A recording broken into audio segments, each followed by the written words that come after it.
Hello, and thank you for coming along today. What a brilliant, bright, beautiful day.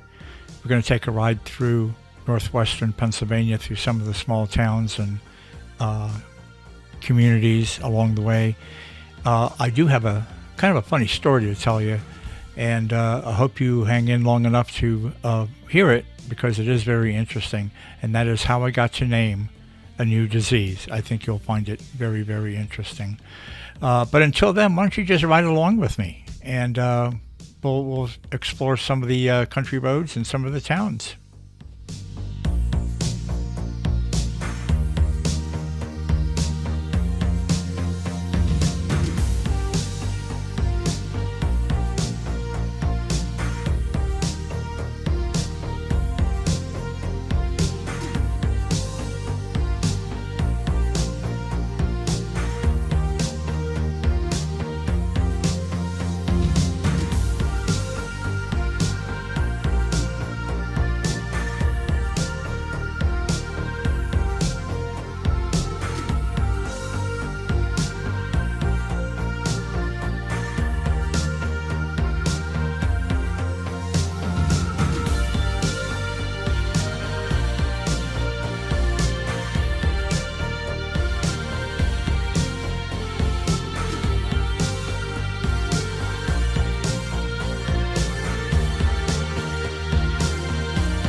Okay, and now for the story everyone has been waiting for. How did I get to name a new disease?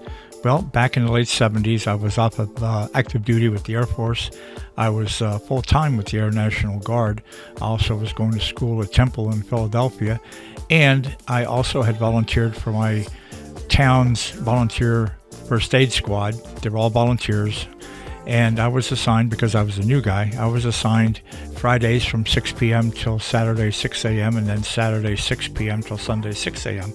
And I'll never forget this one night. We had gotten a call about a very bad accident involving a head-on collision. So when we got out there, we noticed that it was a large van from the 70s. And if you don't know what it looks like, I have a picture here for you. And also a Volkswagen Beetle. And apparently what had happened was the man that was driving the Volkswagen stayed in the car. He was banged up really, really bad.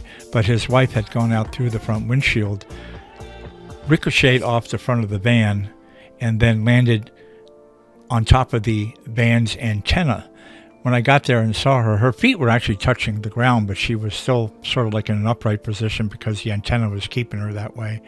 We didn't know what to do other than to cut the antenna off and kind of put her on a gurney with the antenna still in her. And we got to the hospital, got her into the emergency room, and I'm doing paperwork. I could hear the physicians and the nurses and all the technicians, talking back and forth. And apparently she had passed away. And I had finished my paperwork. I was leaving. I went past the cubicle where her husband was, and the curtain was open. He saw me and he said, "Hey, Sonny, come here." So I went over there and said, "Yes, sir." He goes, "She passed away, didn't she?" And I said, "Probably the doctor will talk to you about that. I don't really know everything." He goes, "I can feel it. We've been married a long time. I can feel it. She's gone." And I said, "Yes, sir, she is." And he goes, "Well, what did she die of?" So, for the life of me, I didn't know what to say. And I don't know what made me think of saying this, but it came right out of my mouth. I said, "Sir, your wife died of venereal disease." Venereal disease. Anyway, I left, and that was the end of that story. But to this day, sometimes in my dreams, I get to relive the whole thing again. Hey, thanks for coming along and listening. I have some more stories to share with you in the future. And I appreciate you watching and listening. And if you get a chance, go ahead and subscribe. Give me a like. Give me a share. Whatever you guys do with this kind of stuff. Anyway, talk to you later. See ya.